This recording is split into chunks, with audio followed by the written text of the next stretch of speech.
Upang matukoy ang posisyon ng sniper, binaril at pinasabog niya ang mga drum ng langis sa harap ng kanyang bahay. Dahil sa malakas na pagsabog, nagambala ang sniper. Ginamit ni Bourne ang makapal na usok bilang panakip at mabilis na tumakbo papunta sa burol. Nang muling inayos ng sniper ang kanyang scope at inalis ang tingin sa usok, nakalayo na si Bourne mula sa bakuran.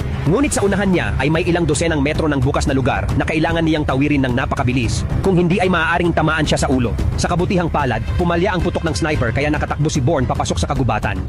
Napagtanto ng sniper na nabunyag na ang kanyang posisyon, kaya dali-dali niyang inimpake ang kanyang baril at umatras pababa ng burol, eksaktong plano ni Bourne. Layunin niyang pababain ang sniper upang mawala ang kalamangan nito sa malayuang pagbaril at mapilit itong lumaban sa malapitan. Sa ganitong sitwasyon, magkakaroon ng malaking bentahe ang double-barrel shotgun ni Bourne. Ngunit kahit ganoon, sniper pa rin ang kalaban. Kahit wala na ang malinaw na visual advantage, sisilip pa rin ito gamit ang scope bago kumilos. Hindi nagpaapekto si Bourne. Kahit alam niyang nagtatago ang kalaban sa damuhan sa harap niya, hindi siya nagmadali. Sa halip, sinadya niyang magpaputok sa hangin upang paliparin ang mga ibon. Dahil sa ingay ng mga ibon, lalong kinabahan ang sniper at hindi na napanatili ang kanyang kalmado. Kaya mabilis niyang kinuha ang handgun mula sa bag, handa sa huling sagupaan. Sa sandaling iyon, nakapwesto na si Bourne sa likod ng isang puno.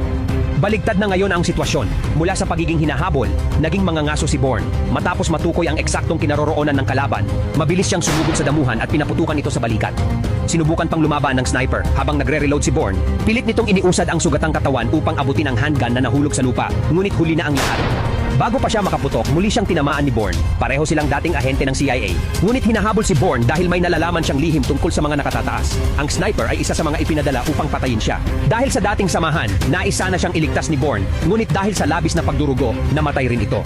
Upang makatakas sa pagtugis, napilitan si Bourne na umalis ng Estados Unidos. Ngunit matapos niyang ayusin ang kanyang pag-alis, agad siyang tinarget ng mga pulis na ipinadala ng CIA. Nagkunwari siyang susuko at itinaas ang kanyang mga kamay.